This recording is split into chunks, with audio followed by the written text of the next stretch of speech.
The fluorescent lights of the courthouse hummed like a swarm of bees as Judge Darnell Hughes walked through the halls the next morning. His scalp still stung, the nicks and razor burns a raw testament to what had happened.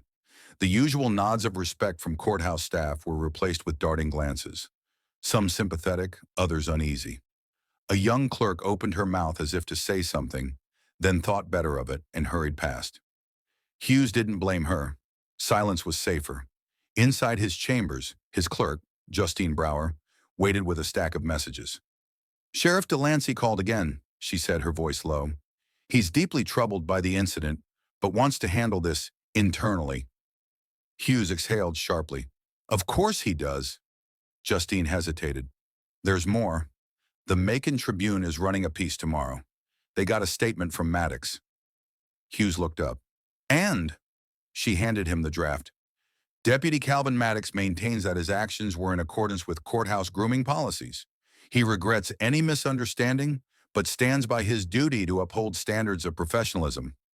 Hughes almost laughed. Misunderstanding. That word again. He tossed the paper aside.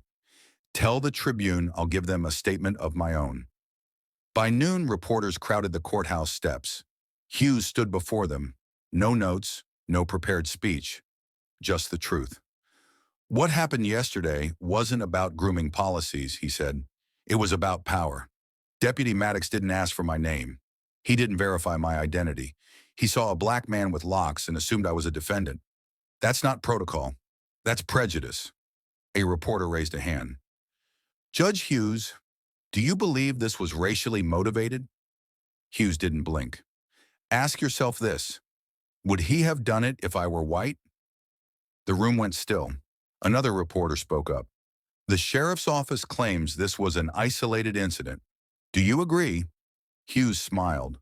Cold, sharp. "Isolated? Number exposed? Yes." By evening, the narrative split like fault lines. Local news stations aired segments debating professional appearance versus cultural identity. Online, hashtags like #respect the crown and #justice for Darnell trended, while opposing voices accused Hughes of playing the race card. Then came the op-eds. "Judge Hughes's composure is commendable, but was this really about race?" One read. Another was worse. "If the judge wants respect, maybe he should consider looking the part." Hughes's phone buzzed incessantly. Some messages supportive, others venomous. His mother's voice, steady as always, cut through the noise when he called her. "They're scared," she said. "You're showing what they don't want seen." 3 days later, the State Judicial Conduct Commission summoned him. The letter was cordial but firm. "Given the extraordinary circumstances, we must review whether this incident impacts your ability to preside impartially over cases involving law enforcement." Justine slammed a file onto his desk. "They're investigating you? For being assaulted?" Hughes leaned back, rubbing his temples. "They're not investigating me. They're sending a message." The commission chamber was wood-paneled and stifling. 5 commissioners sat at the elevated bench, their expressions unreadable. Hughes sat alone at the defendant's table, an irony not lost on him. Commissioner Langley, a white woman with a tight bun, spoke first. "Judge Hughes, we're here to assess whether this incident creates a perception of bias." Hughes kept his voice even. "Respectfully, the only perception at play is how a black man in a locks is perceived versus one without." Commissioner Ruiz, the sole person of color on the panel, leaned forward. "Deputy Maddox's personnel file shows 2 prior complaints about excessive force, both dismissed. Does that concern you?" Hughes met his gaze. "It concerns me that it took shaving a judge's head for anyone to care." A murmur rippled through the room. Langley cleared her throat. "Your Honor, we must consider the appearance of fairness. Perhaps a temporary leave while—" "No." The word hung in the air. Hughes stood. "I won't step aside because someone else violated my rights. If this commission truly cares about fairness, investigate why Maddox still has a badge." The commission recessed without a ruling, but the damage was done. Headlines blared, "Judge defies conduct commission," and "Is Hughes too biased to judge cops?" Meanwhile, whispers slithered through the legal community. Judges quietly distancing themselves. Defense attorneys filing motions to remove him from their cases. Prosecutors reconsidering plea deals in his courtroom. Even his allies hesitated. A fellow judge, Eleanor Grant, pulled him aside after hours. "Darnell, you're not wrong," she said, "but they'll bury you if you keep pushing." He studied her face, the fear in it. Then let them try. 1 week later, a crowd gathered outside the courthouse. Hundreds stood in the Georgia heat, black, white, young, old, holding signs that read, "Locks not equal to guilt," and Judge Hughes stays. A young woman with braids took the bullhorn. "They cut his hair, but they can't cut his voice." The chant swelled. No justice, no peace. Inside, Hughes watched from his window. For the first time in days, he felt something flicker. Hope. The sheriff's office struck back fast. A press release announced Deputy Maddox's voluntary administrative leave pending review. A slap on the wrist wrapped in PR spin. Then came the lawsuit.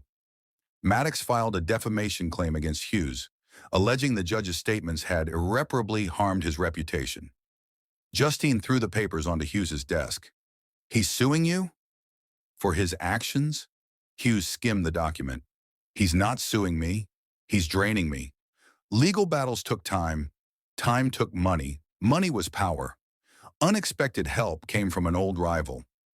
Lionel Pierce, a conservative DA who'd clashed with Hughes for years, called him that night. "I don't like you," Pierce said bluntly. "But this is bullshit." Hughes was stunned. "You siding with me?" "I'm siding with the law." Maddox crossed a line.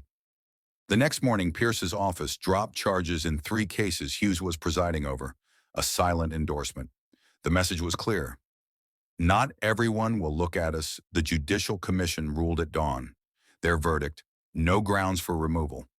But the fine print was a poison pill. Judge Hughes is advised to recuse himself from cases involving the sheriff's department to avoid appearances of conflict. Justine cursed. "They're sidelining you." Hughes folded the letter. "They're testing me." Courtroom 3A was packed that morning. Every seat filled. Reporters, activists, cops, even Maddox's attorney, smirking in the front row. Hughes took the bench, his shaved head on full display. "The People versus Rodriguez," the bailiff announced. "A drug case. The arresting officer, a sheriff's deputy." The defense attorney stood. "Your Honor, given the commission's suggestion..." Hughes didn't let him finish. "Denied. This court recognizes no conflict." Gasps. The prosecutor's mouth fell open.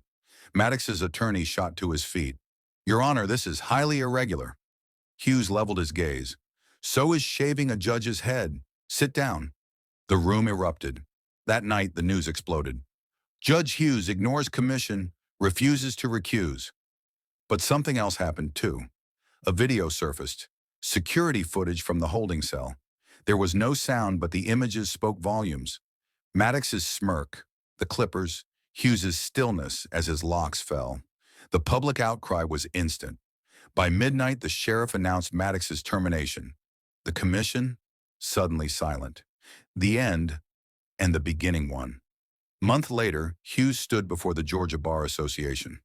"You asked me about resilience," he said. "It's not just surviving. It's standing so straight they can't tilt the floor beneath you." The applause was thunderous. Afterward, a young black law student approached, her own locks coiled into a crown. "Judge Hughes," she whispered, "thank you." He nodded. "Keep your head up." She smiled. "Like you." Outside, the sun blazed. The fight wasn't over, but for the first time, Hughes felt the weight shift. They'd tried to erase him. Instead, they'd made him undeniable.